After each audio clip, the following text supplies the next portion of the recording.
vámonos a Hechos 17. Y en la clase pasada nosotros estuvimos viendo cómo Pablo, Silas, Timoteo y Lucas estuvieron en su segundo viaje misionero.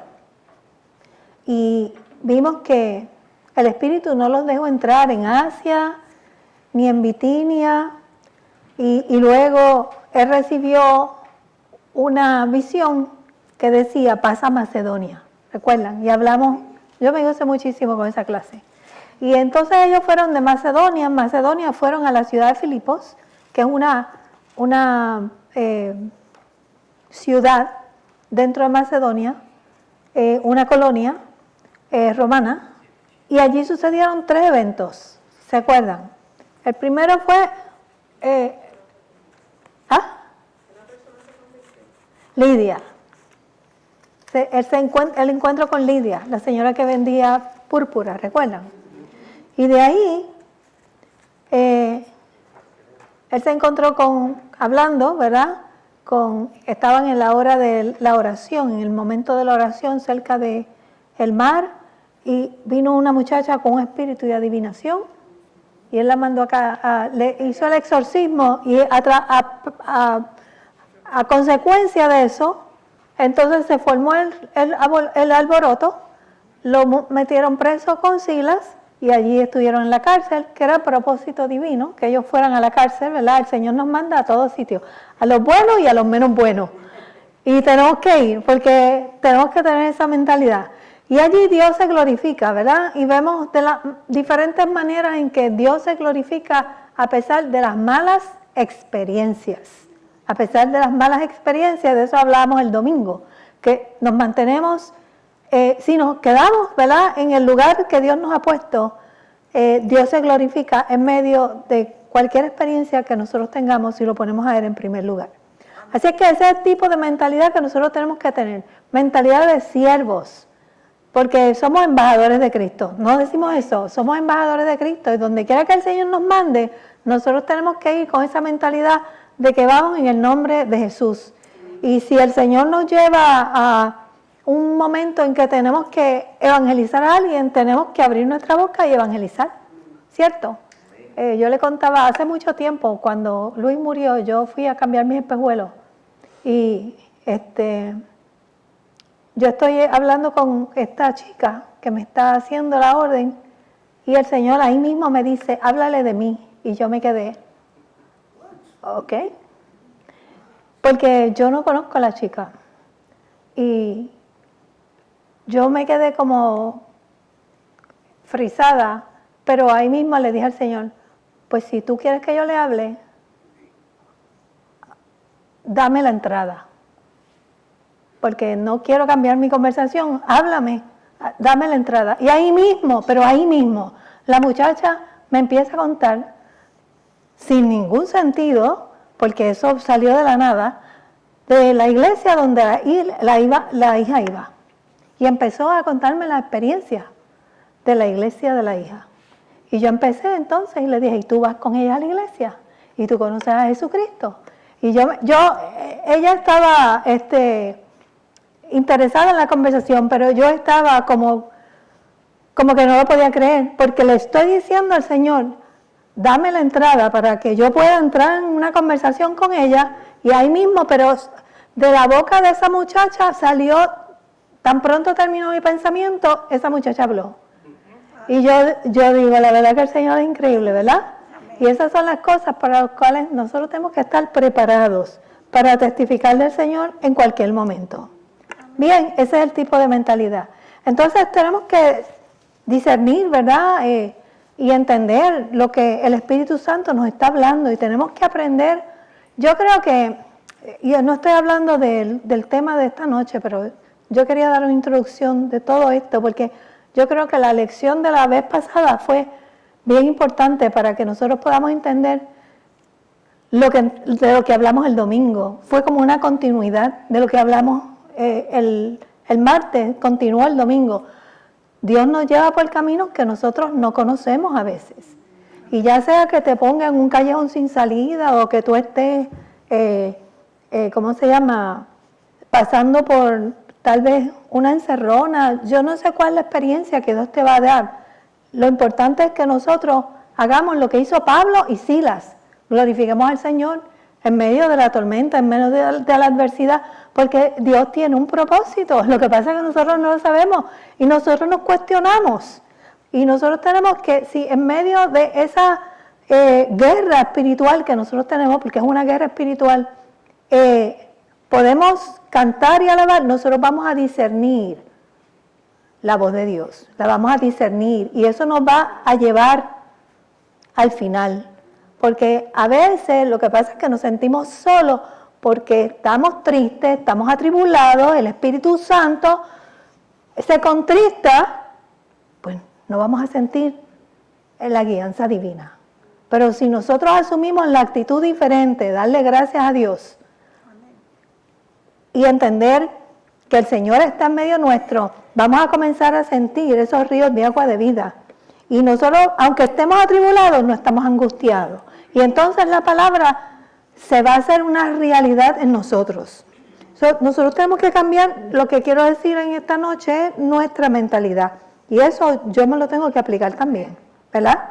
Todos nos lo tenemos que aplicar porque en un momento dado nos sentimos tristes o nos sentimos abatidos o nos sentimos que no tenemos propósito y esa mentalidad nuestra tiene que cambiar porque nosotros no podemos caminar conforme a nuestros sentimientos, nosotros tenemos que caminar conforme a la palabra de Dios. Ciertamente yo me siento así, pero la palabra no dice eso. Yo, ¿a quién le voy a creer? ¿A la palabra o a mi sentimiento? Le tengo que creer a la palabra y eso es lo que me va a levantar a mí. De manera que estos hombres que están aquí no se atribularon. Ellos cantaron himnos al Señor y el Señor rompió las cadenas y salieron al otro lado y ahora están moviéndose hacia Tesalónica. Entonces vamos a estar leyendo en ese yo lo voy a leer por parte. La primera parte, el alboroto en Tesalónica, otro alboroto. Esto no es diferente, vamos de ciudad en ciudad, de alboroto en alboroto. Entonces voy a leer los primeros versículos, donde dice, pasando por Anfípolis y Apolonia, llegaron a Tesalónica, donde había una sinagoga de los judíos. Y Pablo, como acostumbraba, fue a ellos y por 3 días de reposo discutió con ellos, declarando y exponiendo por medio de las Escrituras que era necesario que el Cristo padeciese y resucitase de los muertos, y que Jesús, a quien yo os anuncio, decía él, es el Cristo. Y algunos de ellos creyeron y se juntaron con Pablo y con Silas, y de los griegos piadosos gran número, y mujeres nobles no pocas. Bien, ahora estamos en Tesalónica, y Tesalónica está, fíjense, Tesalónica es la capital de Macedonia, a donde el Señor le había enviado, ¿verdad? Pasa a Macedonia y ayúdanos. Es la capital de Macedonia y está a 100 millas de Filipos, donde ellos estaban originalmente. Entonces pasaron por Anfípolis y por Apolonia, que eran parte de Filipos, pero no entraron, porque ellos, ¿cuál era la política de ellos cuando ellos iban a evangelizar a lugares? ¿Alguien recuerda? ¿A dónde iban ellos cuando iban a evangelizar? Van a la sinagoga, pero ¿iban a ciudades grandes o pequeñas?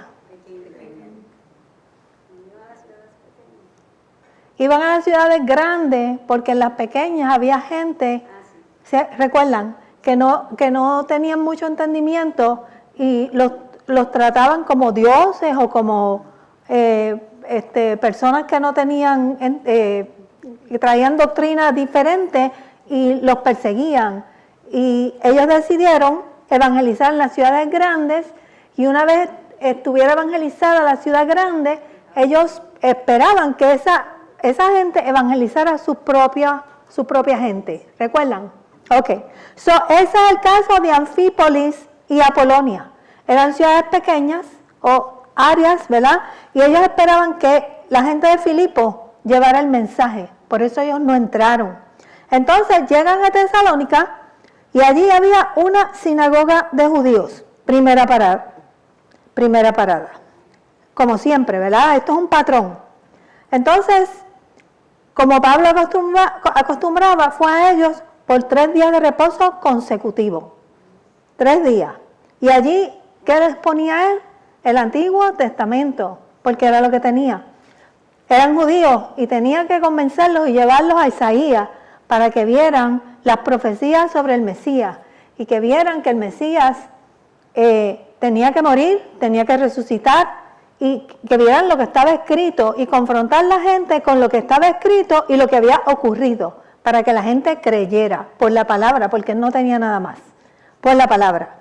Bien, entonces Pablo comenzó a hacer esto y empezó a sacar a la gente de la sinagoga. Tuvo más éxito con los gentiles, los griegos que habían allí, que eran piadosos, que seguían el judaísmo, y con las mujeres viudas que estaban allí, que con los mismos judíos.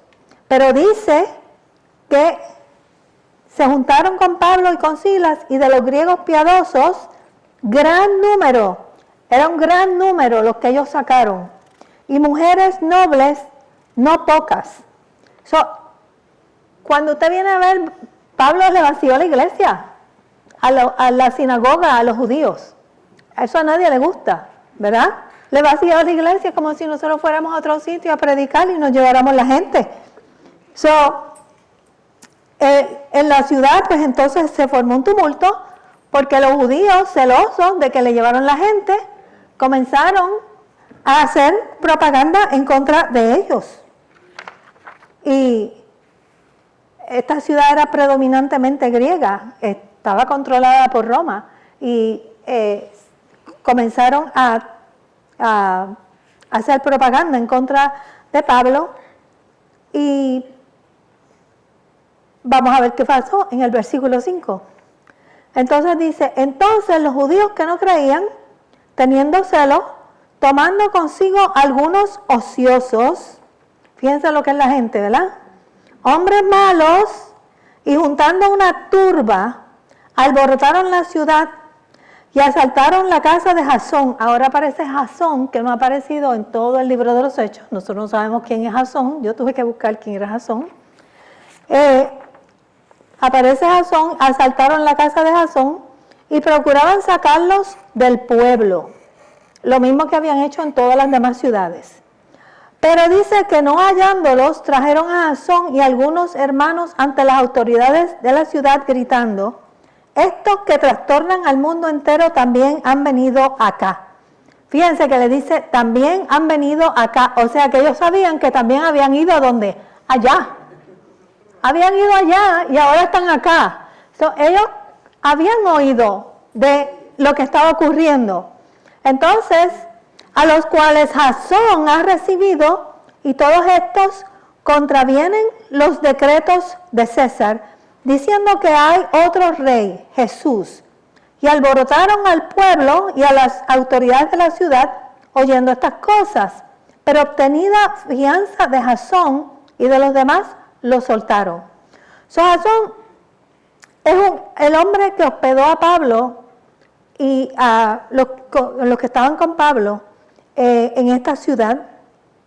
Y si vamos a Romanos 16, 21, ¿quién quiere buscarlo? Romanos 16, 21. El que lo tenga, que lo lea.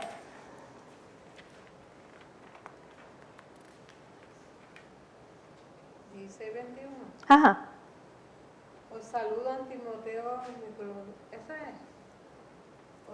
Os saludan Timoteo, mi colaborador, y Lucio, Jasón y Sosipater, mis parientes. Ok, está bien.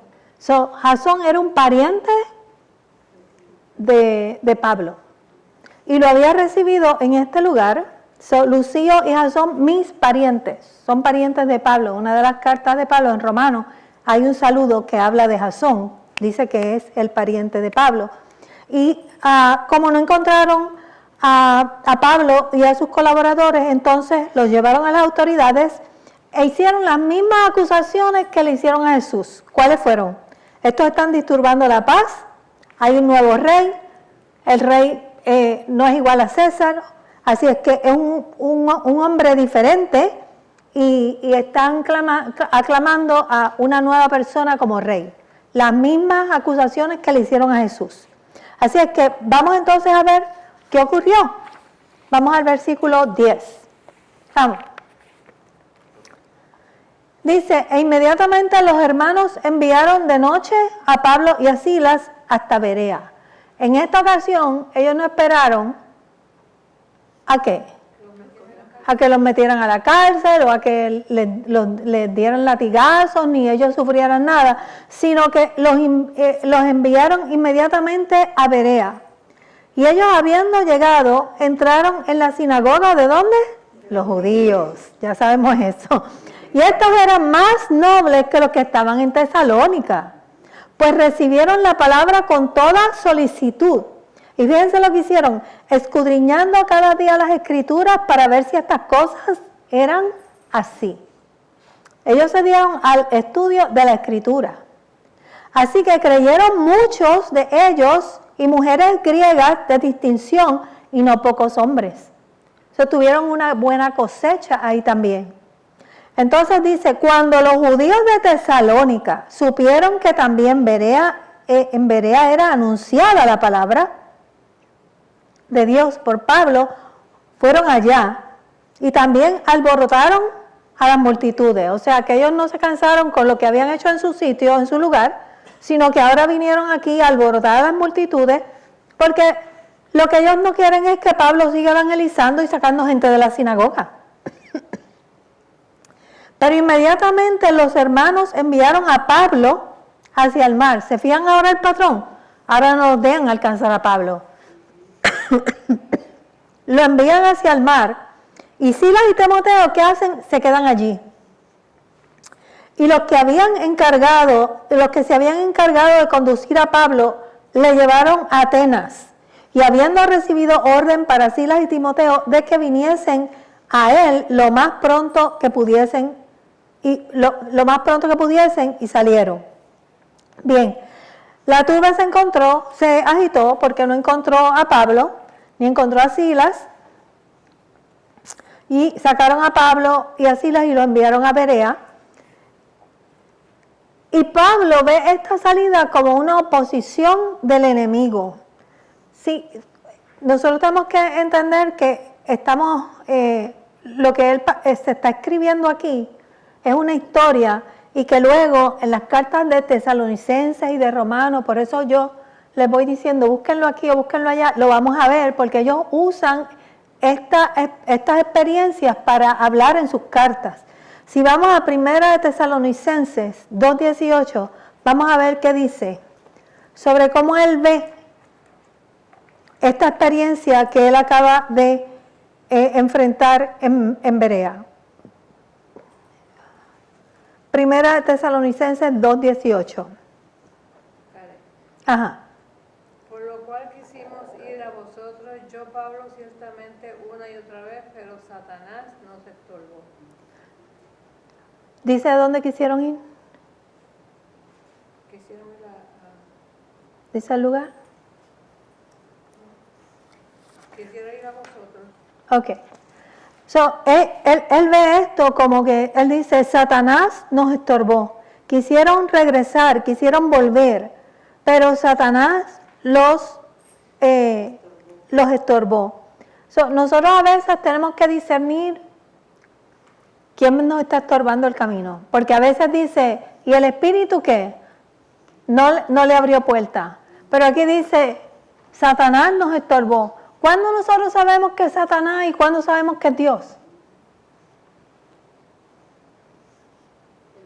No hay una contestación como tal. A veces tenemos que pasar la experiencia para entender quién fue el que nos estorbó. Si fue Satanás o si fue Dios. A veces nos damos cuenta en el momento, ¿verdad? Pero ciertamente yo me doy cuenta, ¿verdad? Según vamos leyendo esto, de que Pablo pasa de un lugar a otro. No tarda mucho en lo que de Filipos pasa a Tesalónica y de Tesalónica se tiene que ir a Berea y ahora de Berea tiene que ir ¿a dónde? A Atenas. Y no es mucho el tiempo que está en ninguna de ellas. Si Satanás es el que está estorbando el proceso, pues bien, pero Dios lo está permitiendo. ¿Verdad? Porque si Dios no lo permite, Él no sale. Entonces, Dios tiene un propósito, aunque sea Satanás. Y yo me voy a preguntar cuál es el propósito. No me voy a preguntar quién es el que lo está haciendo. Porque si Satanás lo está haciendo y Dios lo permite, Dios tiene un propósito. Entonces lo vamos a ver tal vez en el camino, vamos a ver los frutos y vamos a ver las consecuencias, qué fue lo que pasó. Pero ya ellos ya aprendieron de la experiencia y cada vez que ven que hay una turba, ¿qué hacen? Sacan a Pablo y se lo llevan. Sacan a Pablo y se lo llevan. No lo van a dejar pasar más cárcel ni azotar, porque Pablo es el que va en la delantera llevando la palabra. ¿Y quiénes son los que se quedan organizando las cosas ahora? No es Pablo. ¿Son quiénes? Timoteo, Silas, los que vayan con ellos son los que se quedan. Y fíjense que después él manda a Timoteo a Efesios o lo manda para atrás a Tesalónica para que organice la iglesia. Yo lo que veo es que el Señor lleva a Pablo, él habla, él expone la palabra y después él sale corriendo para el próximo sitio. Para el próximo sitio los otros se quedan, organizan la cosa y lo alcanzan. Y así van de un sitio a otro. Esa es la estrategia que yo veo aquí que se está llevando a cabo. Y tenemos que aprender porque a lo mejor nosotros vamos a abrir iglesia. Entonces, ¿a dónde estamos? En el 16. Pastora, Ajá. la realidad es que a lo mejor va a sonar un poco loco, pero Satanás está al servicio de Dios. Claro. Satanás está a expensas de lo que Dios le permita. quiera permitirle hacer, y eso lo vemos en el libro de Job. O sea, cuando Satanás fue ante la presencia de Dios, que estaban reunidos los ángeles, Dios con su bille le dijo: ¿has visto a Job, mi siervo Job? Y él le dice: sí, pero quítale el vacilón que le tiene para que tú veas lo que va a pasar. Y él le dice: dale, pero no vas a poder hacer esto. Porque Dios lo para hasta ¿cómo se dice? Hasta los límites. Satanás llega hasta los límites que le puede permitir Dios. Y si vemos lo que Dios permita que Satanás haga en nuestras vidas, siempre como Dios quiere que respondamos. Exacto. De beneficio y de bendición para nuestras vidas. Aunque suene como loco, pero esa es la realidad. Porque siempre va a redundar en beneficio de nuestras vidas y de lo que nosotros podamos alcanzar en el futuro. Por eso tenemos que tener esa mentalidad de que todo lo que nos pase, aunque sea malo, todo obra para bien. Porque entonces si nosotros cooperamos con el enemigo, ¿qué nos va a pasar? Vamos a caer en el hoyo. Estamos fritos. Sin Cristo estamos fritos. ¿Ustedes han visto ese muñequito que dice, le ponen 2 huevos fritos y dice arriba, sin Cristo estamos fritos? Sí, así es, sin Cristo estamos fritos. Entonces, si nosotros no reaccionamos como Job reaccionó, entonces nosotros somos los que vamos a sufrir las consecuencias. Tenemos que reaccionar de manera que nosotros podamos darle gloria a Dios. Y esa mentalidad es difícil de, ¿verdad?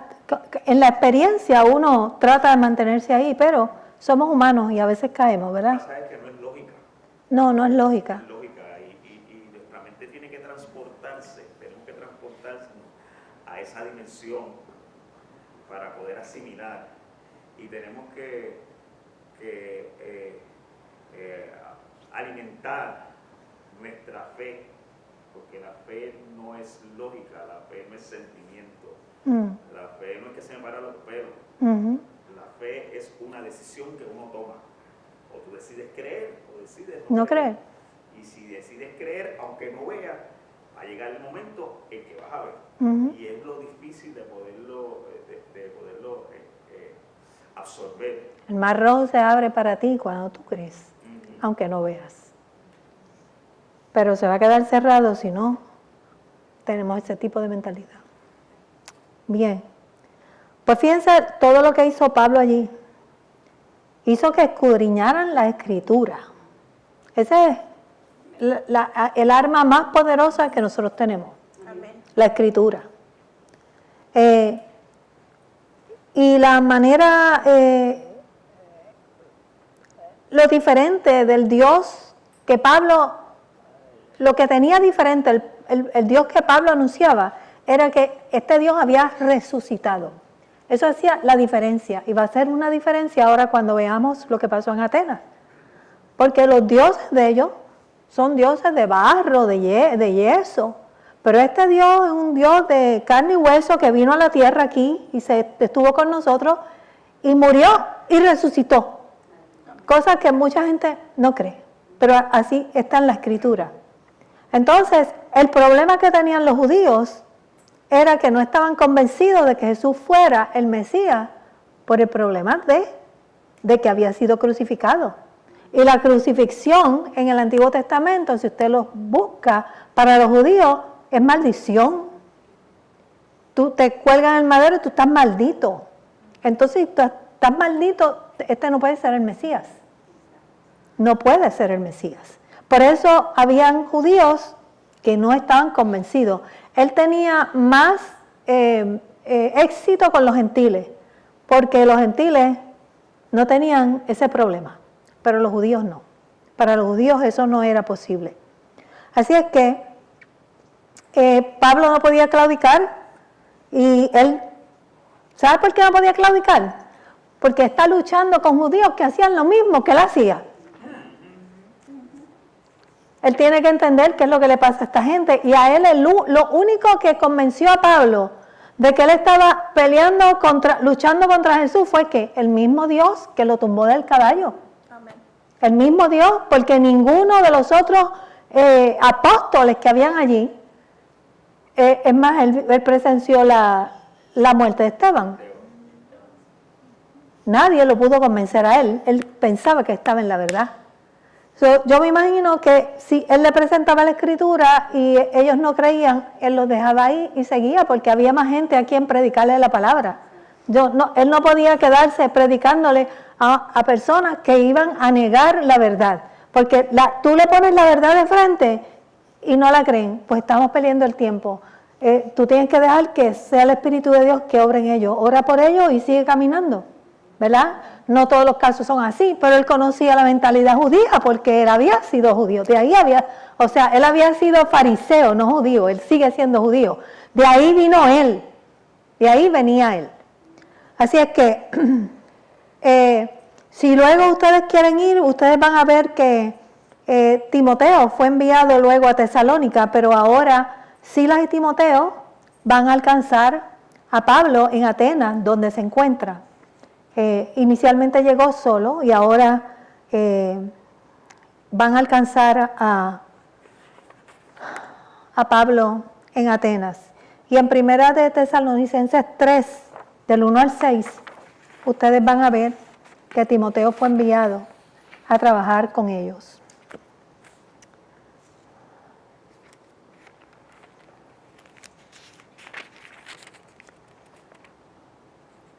Dice, esto es escrito de Pablo, dice, por lo cual, no pudiendo soportarlo más, acordamos quedarnos solos en Atenas y enviamos a Timoteo, nuestro hermano, servidor de Dios y colaborador nuestro en el Evangelio de Cristo, para confirmaros y exhortaros respecto a vuestra fe, a fin de que nadie se inquiete por estas tribulaciones, porque vosotros mismos sabéis que para esto estamos puestos. Porque también estando con vosotros os predecíamos que íbamos a pasar tribulaciones como ha acontecido y sabéis. Por lo cual, también yo, no pudiendo soportar más, envié para informarme de vuestra fe, no sea que os hubiese tentado el tentador y que nuestro trabajo resultase en vano. Así es que él está enviando a Timoteo a hacer la labor que él no pudo completar, pero él sigue evangelizando. Y ahora nos encontramos en Atenas. Bien. ¿Dónde tú leíste? En Primera de Tesalonicenses 3, del 1 al 6. Déjame ver si te la di bien. Bien. Bien, entonces vamos a leer esto por pedacitos, porque aquí él da un discurso y esta prácticamente es la parte final, ¿verdad? Pero es un poquito larga. Es el último lugar que él visita en este capítulo 17. Y dice, quiero decir que Atenas no está en el plan, pero lo sacaron de improviso y lo llevaron a Atenas. Y aquí él se encuentra con una escena que lo acongoja, ¿verdad? Y él tiene el pecho apretado, como decimos nosotros, por lo que él se encuentra. Y dice, mientras Pablo los esperaba en Atenas, su espíritu se enardecía viendo la ciudad entregada a la idolatría. Así que discutía en la sinagoga con los judíos y piadosos y en la plaza cada día con los que concurrían. Vamos a pararlo ahí. Pablo se encuentra solo mientras él esperaba. ¿Esperaba a quién? A Silas y a Timoteo, en Atenas. Él está estudiando el lugar donde él ha llegado. Y está como un poquito contrito por todo lo que está viendo. Qué difícil es ver, cuando uno conoce la verdad, ver lugares así que se están perdiendo y uno entender lo que está ocurriendo. Porque uno ve con los ojos y uno conoce la palabra de Dios y uno dice, wow, qué perdida está esta gente. Porque se necesita un batallón a veces para entrar y evangelizar ese lugar. Y solamente cuando están bien perdidos, solamente la mano de Dios, ¿verdad?, de una manera bien especial, puede sacarlos del lugar en donde se encuentran. Y aquí estamos en Atenas, el centro de la sabiduría de Grecia. Este lugar era conocido, ¿verdad?, por toda la filosofía. Aquí era donde se desarrolló la filosofía. Y aquí venían las personas de todo el mundo a la Universidad de Grecia, aquí en Atenas, a prepararse, porque venían a aprender de las diferentes vertientes filosóficas que salían de aquí, de los filósofos de aquí. Sócrates y toda esa gente, Sócrates, eran de aquí. Entonces, esta es una ciudad que tenía muchos dioses, una ciudad politeísta. Dice que había tantos dioses en Atenas que había más que en toda Grecia, de tantos dioses que habían. Y dicen que unos dioses inmensos. Entonces, la ciudad, pues como sabemos, ¿verdad?, una ciudad entregada a adorar todos estos dioses, era el centro de paganismo. Su cultura era pagana, totalmente. Y se habían dado a la idolatría. Todo lo que hacían era adorar estos dioses que ellos habían levantado. Y estos dioses los adoraban, pero la religiosidad de ellos estaba centrada en el arte, porque levantaban unos dioses inmensos con mucha arte y ellos adoraban la belleza del monumento que habían levantado. Yo no sé si ustedes han ido a Tennessee, pero allí hay una réplica del Partenón y tienen a la diosa Atenas. Y cuando uno entra, es una réplica, pero cuando uno entra, uno se impresiona, porque eso es una cosa inmensa. Y lo menos que tú te imaginas cuando vas a entrar es que vas a ver ¿qué diría? Un monumento tan grande delante de ti que parece que tú eres una hormiga delante de eso. Yo digo, esto es una réplica. Imagínate ir allá a Grecia y ver estos dioses que ellos han levantado, que son unos monumentos inmensos. Y ellos se daban a adorar ese tipo de Dios, porque ellos los levantaban y adoraban el arte de esos dioses. Y, claro, no había ninguna limitación moral. Ellos hacían orgías y ellos adoraban los dioses haciendo actos sexuales. En realidad esto era ciudad que estaba bien hundida en el pecado. Entonces, vamos al versículo aquí donde dice que Pablo, el espíritu de Pablo se enardecía viendo la ciudad entregada a la idolatría. Porque Pablo es un defensor del cristianismo, está allí para evangelizar, no esperaba estar allí, pero está. Y Pablo es enviado ¿a quién? ¿A los gentiles? A los gentiles. Y en realidad él está allí en medio de un pueblo totalmente pagano, que él no se esperaba. En los otros lugares era fácil, él iba allí al ¿cómo se llama? A la sinagoga judía, evangelizaba 2 o 3, se los llevaba y salía para la próxima, pero aquí se encontró en una olla de grillos bien grande. ¿Cómo yo trabajo con esta gente? ¿Cómo trabajo con esta gente? Estos sí que eran gentiles de verdad. Bien, así es que, déjame ver por dónde me perdí.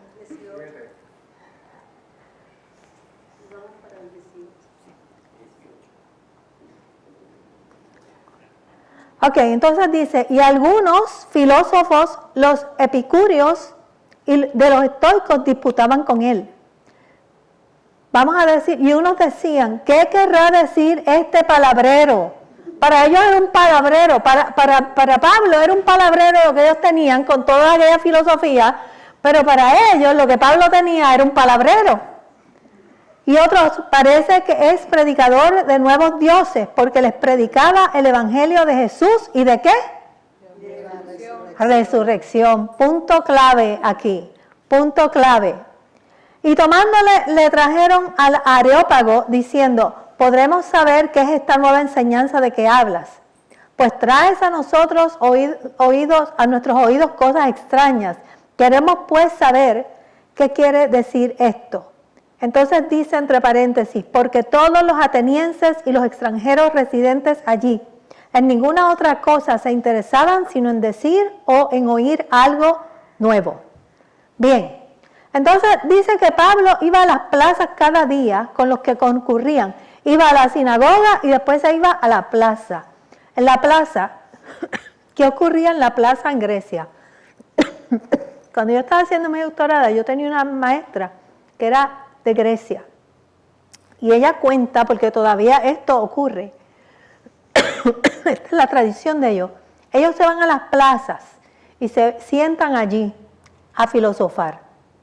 Y ese es el pasatiempo de ellos. Y ellos en eso es que gastan su tiempo, disfrutan y hacen grupos en las plazas y comienzan a compartir diferentes tipos de filosofía, porque ellos lo que quieren llegar no son gente cristiana, quieren llegar a entender la vida.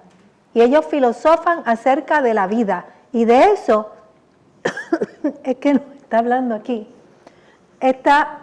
Este versículo dice que él iba a la plaza. Él iba a la plaza a compartir ¿con quién? Ese era el lugar donde él podía evangelizar a los atenienses, en la plaza. Porque allí habían diferentes grupos y allí habían filósofos, estaban los epicúreos, que le voy a decir ahora quiénes son, y estaban los estoicos, 2 grupos de filosofías diferentes que eran opuestos en sus creencias. Y de allí él conseguía seguidores. Y por eso ellos le dicen, ¿y qué tipo de palabrería es la que este hombre trae? Porque es una filosofía completamente diferente a la que ellos estaban acostumbrados a oír. Los epicúreos dominaban el debate filosófico, y la gente venía a escucharlos. Y no es como que están haciendo una charla, esta gente se para y recita y comienzan a hablar sobre la vida y de todo lo que ellos creen en voz alta. Y luego entonces viene la charla y las preguntas. Ellos piensan que todo sucede a la suerte. Todo sucede a la suerte. Y ellos dicen que la muerte era el final de todo. O sea, que después de la muerte no había vida. No había vida. Y los dioses de los que ellos pensaban que existían estaban lejos de la humanidad. y no los cuidaban, no tenían interacción con el Dios. Por eso ellos chocan con Pablo, porque ahora Pablo les va a hablar y ellos van a ver que el Dios de nosotros está al cuidado de nosotros. Entonces discrepan de lo que los epicúreos piensan. Y finalmente ellos pensaban que el placer era todo lo que el hombre debía de vengar de la vida. O sea que tú estás aquí para darte gusto y para sacar el mayor placer posible. Pero entonces los estoicos eran panteístas. Ellos veían a Dios en todo, en la naturaleza, en todo lo que se movía. Y ellos creían en que debíamos que ser disciplinados, que teníamos que tener autodominio, creían en el dominio propio, creían en un solo Dios. Solamente había un Dios, pero ese Dios estaba en todo el universo, en todo, en las plantas, en todo lo que había sido creado, estaba ese Dios.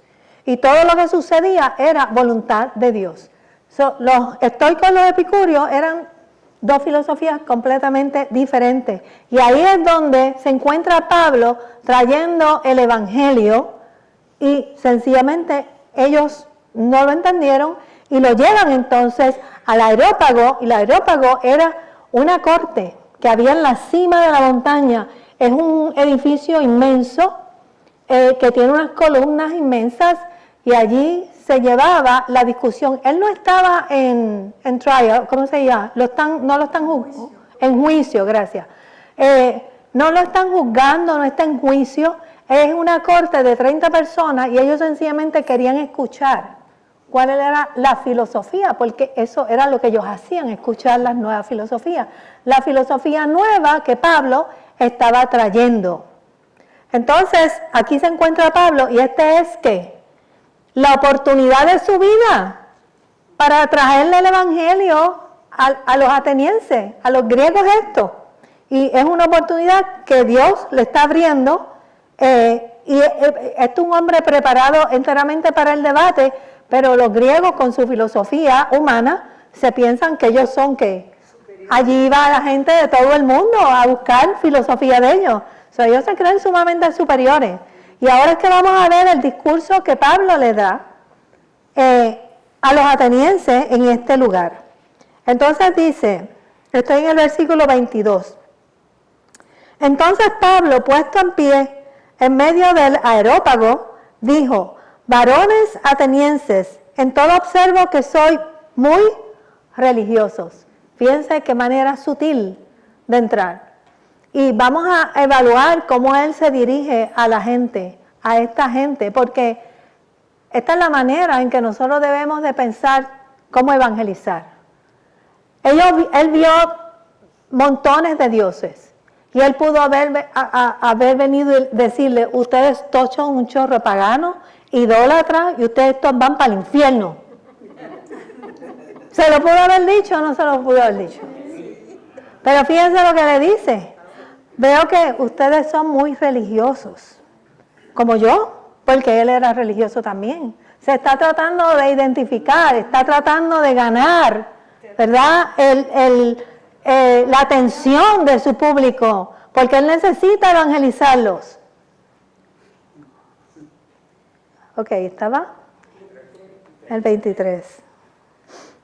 Porque pasando y mirando vuestros santuarios, hallé también un altar en el cual estaba esta inscripción: al Dios no conocido, al que vosotros adoráis, pues sin conocerle, a quien yo os anuncio.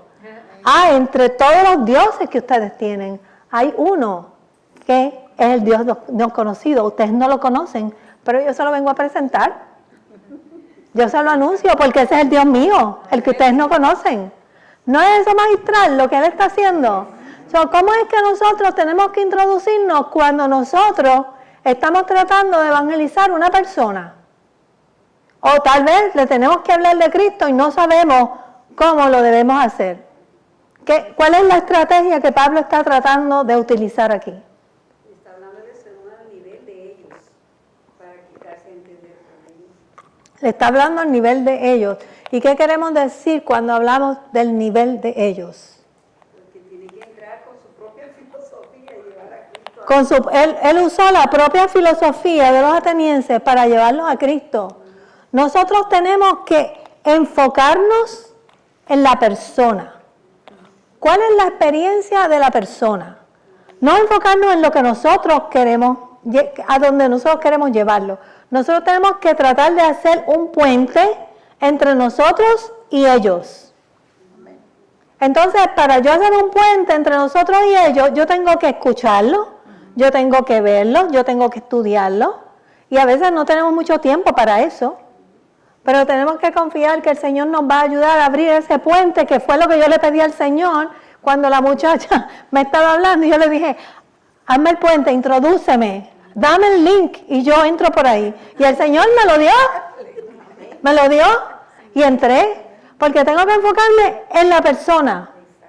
Y cuando yo veo que ellos tienen, que yo puedo identificarme con eso, y yo comienzo a hablar con ellos, entonces yo puedo usar el texto que yo quiero usar para llevarlos a Cristo. Pero yo no puedo entrar con el texto mío, que era lo que hacía Jeñito, ¿verdad? Con el permiso de Jeñito.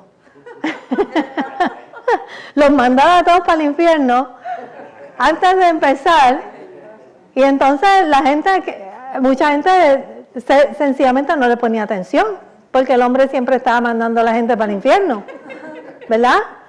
Tenemos que tratar de hacer el puente con la persona, entender la persona, y cuando nosotros estamos en un contexto multicultural, es mucho más difícil, que eso es lo que está pasando a Pablo, porque la cultura de esta gente era completamente opuesta a la cultura de Pablo.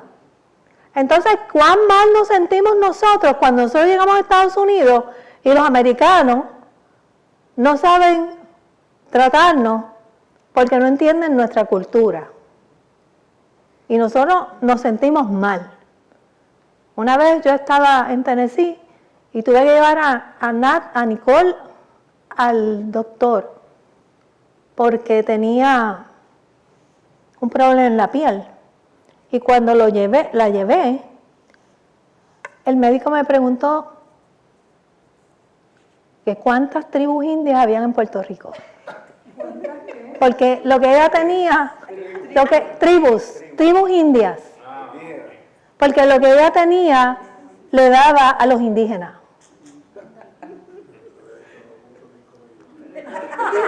¿Qué tú dijiste? Pero eso, Y yo, he oído eso antes, o sea, a nivel de pueblo, sin ofender. En Estados Unidos, culturalmente, yo no encuentro la cultura que uno esperaría. tú dices En que... Estados Unidos, cuando uno va a nivel de pueblo hablando, uno no ve el conocimiento No lo hay. que uno espera. Eso es lo que estoy diciendo. Entonces, si voy a Puerto Rico, sí lo encuentro, que conocemos mucho, que sabemos, a nivel yo no estoy hablando académicamente, estoy hablando acá. A nivel de pueblo. Y uno se sorprende, pero ese comentario ya yo lo he oído antes, no quizás tan específico, pero ni dónde está, ni la ubicación geográfica, ni el idioma que hablan. O si ellos no saben. Es como si estuviéramos allá así con los indígenas. Una vez yo estaba en el banco en Tennessee, me pasaron muchas cosas, porque esa gente son bien hillbilly. Y una vez yo fui al banco y estoy abriendo una cuenta de cheque y el individuo me pregunta que cuánto tiempo me toma ir en carro de Tennessee a Puerto Rico. A mí me lo hicieron, a mí exactamente igual. ¿Cuánto tiempo me toma viajar en carro? ¿Que cuánto tiempo me tomaba en carro? Igualito. No hay ningún conocimiento. Cuando era el puente. Sí. Ya. Me preguntaron una vez en la escuela de qué parte de México quedaba Puerto Rico. Esa está bien buena, esa yo no la había oído.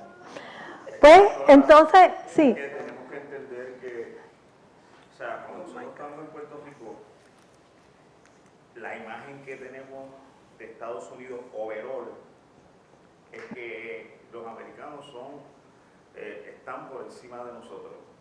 Pero cuando tú analizas bien qué es lo que pasa con la cultura americana y con el tanto supuesto conocimiento que ellos deben de tener más que nosotros, no es real. ¿Por qué? Porque la historia, cuando vemos la historia como se desarrolla para que el pueblo pueda tener conocimiento, cada vez es más limitado. Yo estaba escuchando, se llama el doctor Ecker, él estaba hablando de que el precursor de la educación moderna, que se llama John Dewey, fue el que trajo que la educación para el pueblo cada vez fuera más limitada. Por eso los costos para estudiar aquí en los Estados Unidos son bien altos. ¿Qué pasa? Si tú tienes un pueblo que tú no lo educas, Lo domina, lo domina. Exactamente. Por eso yo cuando llegué aquí me espanté la devoción que la gente tiene por el show business y por el deporte. Aquí esta gente sabe mucho del show business, pero cuando tú lo llevas, como dice ella, el overall, el pueblo, al conocimiento de cosas más allá, es bien pobre. Una vez un amigo mío y yo hicimos yo digo que fue como una verdad, empezamos a preguntarle a los americanos que por qué se celebra el 4 de julio. Yo decía, el Día de la Independencia.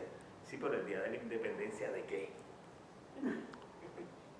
No, pues el Día de la Independencia. Sí, pero la Independencia. No sabía. Entonces yo digo, wow, ¿sabes? ¿Dónde están parados? Porque, sin embargo, en Puerto Rico tenemos oportunidad de estudiar con miles de ayudas. En Puerto Rico el que no estudia es porque no quiere. Pero entonces nosotros venimos aquí y adoptamos esta cultura de que nuestros hijos fluyan en la cultura americana. Pues si tú no quieres estudiar, no estudias. Pero en Puerto Rico es estudiar y vamos para la universidad y vamos para si tenemos que hacer maestría, si tenemos, porque es nuestra cultura, esta cultura, ¿no? Y es triste que gran parte de la comunidad puertorriqueña, los hijos caen en la misma cultura de los americanos. Porque entonces venimos aquí, porque aquí es más mejor y porque aquí hay más oportunidades, pero es mentira. Las oportunidades tienes que escarbarlas y buscarlas y tienes que proponerte hacer lo que tienes que hacer para que puedas estar al nivel de los que saben, los que tienen el conocimiento de la nación americana. Si lo quieres hacer como quieras, te tienes que esforzar donde quieras, ¿verdad? Pero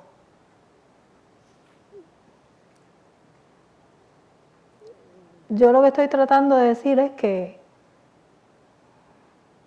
cómo nosotros vamos a enfocar el problema cultural con la gente que queremos evangelizar. Y el problema es que cuando llegamos aquí, los americanos no tienen el conocimiento que nosotros esperamos que tengan de otras culturas, porque no nos pasa a nosotros nada más. Le pasa a todo el mundo. Le pasa a todo el mundo. Y este es el problema que Pablo está enfrentando. Cómo él va a evangelizar a una gente que él no conoce, a una cultura que él no conoce, un país politeísta que tiene tantos y tantos y tantos dioses, cuando él lo único que conoce es un solo Dios. ¿Cómo tú lo llevas? ¿Cómo tú lo llevas? De tantos dioses, decirle que lo único que hay es uno. ¿Cómo tú los llevas ahí? A convencerlos de que lo único que necesitan es un solo Dios, al Dios no conocido, al que ellos precisamente no conocen. Pastora, esta vez que yo fui a México, Dios me llevó a un lugar donde yo honestamente cuando a mí me invitaron a llevar la palabra de Dios, yo dije, Señor, ¿de verdad? Pero ok, voy a hacer tu voluntad. Y me invitaron a compartir la palabra de Dios a puros que están en el AA, alcohólicos. yo me quedé tan sorprendida porque yo no sabía ni a qué iba. Y lo único que me dijeron a mí, acuérdate que aquí son súper religiosos en Guanajuato, donde de verdad tienen dioses de más. Me quedé tan sorprendida, pero me quedé más sorprendida con lo que realmente Dios me puso en mi corazón, y le doy las gracias porque ahora me están mandando muchos mensajes y quieren congregarse a la iglesia donde yo me congrego cuando voy allá, que es la iglesia de mi hijo. Y no estamos hablando de una sola persona, fueron 25 personas. Qué bueno. Y ahora me están hablando y están esperando que yo vaya pronto porque quieren que yo les presente al Dios verdadero. Ahora se va usted para allá y nos deja a nosotros. No, pero va a evangelizar. Una sucursal de Sí, sí. Ella dijo abrir iglesia, dije, ¿de veras, Señor? Para eso es que el Señor nos prepara, para salir y hacer lo que Pablo hizo. También estuve compartiendo la palabra. Yo no digo predicando porque esa palabra todavía para mí es muy grande. Compartí la palabra en la iglesia donde mi hijo se congrega. Entonces, también lo mismo me están hablando, que quieren que les ayude a hacer ministerio de damas, y dije, santo, ¿y ahora cómo voy a empezar por ahí? Si yo nada más estoy apenas, por eso le dije a la hermana María, le dije, tengo que compartir muchas cosas con usted. Yo nada más, lo que tengo aquí, que estoy con ustedes, he aprendido, pero, ok, Señor, si eso es tu voluntad, yo lo voy a hacer, pero nada más dame más sabiduría. Seguro. Si el Señor le abre la puerta, le va a dar sabiduría. Una cosa viene con la otra, ¿ok? No se tiene que preocupar. Bien, pues llevamos aquí al hecho de que lo que quiero decirles, el Evangelio debe romper nuestras barreras culturales, hermanos. Porque la palabra dice que ya no somos griegos, no somos judíos, no somos esclavos, no somos varón y somos mujer, somos todos iguales. Entonces, donde quiera que el Señor nos lleve, lo primero que tenemos que hacer es pensar para dónde voy, en qué cultura tiene esta gente. Debemos estudiar el área, ¿verdad? Porque esto fue lo que hizo Pablo cuando llegó. Estudió el área y vio lo que había. Y una vez él estudió, por eso él pudo decirle, aquí hay una estatua de un Dios no conocido. El Señor le dio la estrategia, pero tenemos que pensar y tenemos que entender en el contexto en que estamos para poderle hablar a la gente y que la gente no se ofenda, porque lo que pasa es que cuando no hacemos esto, no sabemos lo que estamos diciendo y hablamos de nuestra propia perspectiva y ofendemos a la gente. Entonces, en vez de atraerlos, los alejamos. Y esto es lo que Pablo está tratando de hacer puente con esta gente. Entonces le dice, al que vosotros adoráis, pues sin conocerle, es el que yo les anuncio. Entonces ahí comienza a darles la predicación. Y estamos entonces en el versículo 24.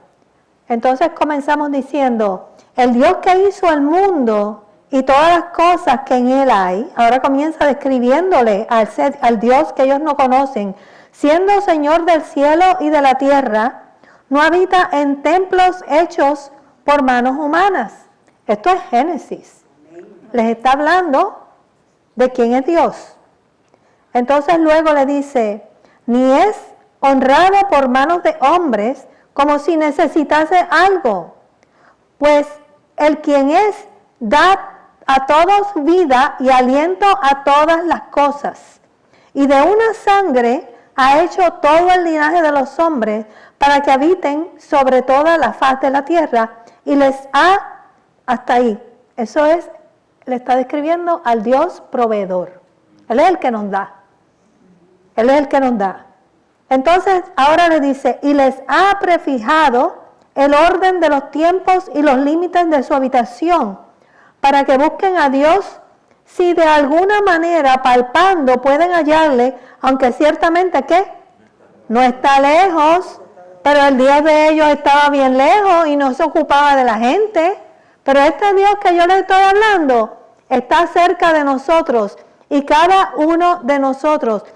Cuando les habla de que Él ha prefijado el orden de los tiempos y sus límites, es el Dios que nos gobierna. Es el Dios que ha puesto todo en su sitio.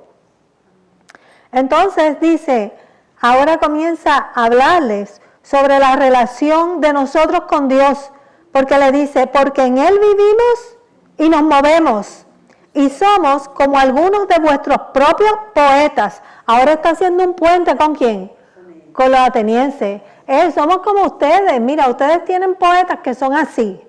También han dicho, porque linaje suyo somos, siendo pues linaje de Dios, no debemos pensar que la divinidad, si venimos de Él, si somos creados por Él, no debemos de pensar que la divinidad sea semejante a ¿qué? A oro, o a plata, o a piedra, o a escultura de arte y de imaginación de hombre, que es lo que ellos tienen. Todo lo que ellos tienen es imaginación de hombre y está hecho o de unos metales, o de un barro, o de un yeso, pero ese es nuestro Dios. Pero Dios, habiendo pasado por alto los tiempos de esta ignorancia, si ustedes se acuerdan, lo nombramos en una ocasión aquí, los tiempos de la ignorancia fueron los tiempos de Génesis, aquel tiempo en que la gente no sabía, no conocía. Ahora manda a todos los hombres en todo lugar que se arrepientan. Ahora este es el Dios Salvador. El Dios Salvador, que se arrepientan por cuanto ha establecido un día en el cual juzgará al mundo con justicia por aquel varón a quien designó, dando fe a todos con haberle levantado la resurrección. El problema de todo el mundo, la resurrección. Este Dios murió y resucitó. Ese es el Dios de nosotros. Así es que de esta manera es que Pablo, ¿verdad?, hace puente con esta gente. La doctrina de la resurrección no fue aceptada. Vamos a ver entonces cómo reaccionaron ellos. Dice, pero cuando oyeron lo de la resurrección de los muertos, unos se burlaban y otros decían, ya te oiremos acerca de esto otra vez, porque esta es la primera vez que oyen esto, pero ellos van a volver sobre el tema, porque este es el hobby de ellos, hablar de estas cosas, la filosofía. Y así Pablo salió de en medio de ellos, mas algunos creyeron juntándose con él, entre los cuales estaba Dionisio, el Areópagita. Fíjense, ¿quién es Dionisio? Uno de los jueces que estaban allí escuchándolo. De los 30 jueces, Dionisio es uno de ellos. Y una mujer llamada Damaris y otros con ellos. No fueron muchos los que se convirtieron. Cuando tú comparas lo que pasó en Tesalónica, en Berea, ¿verdad?, en Filipo, pero viniendo de un contexto como este, donde la gente lo que vive es para adorar a estos dioses y la cantidad de dioses que hay, él consiguió 2 personas a su favor. Y el Señor lo único que necesita es 1. Consiguió 2, pero consiguió 2. Pero el Señor lo único que necesita es 1, ¿para qué? Para encender la chispa. Así es que Pablo estuvo allí un tiempo. Los atenienses, lo que ellos querían era escuchar. Lo de ellos no era la acción, lo de ellos es sentarse a escuchar. Y posiblemente si él les sigue hablando, como este le dijo, ya te oiremos acerca de esto otra vez, la fe llega en algún momento, ¿verdad? Así es que, algún comentario, algo que ustedes quieran añadir, algo que les llamó la atención.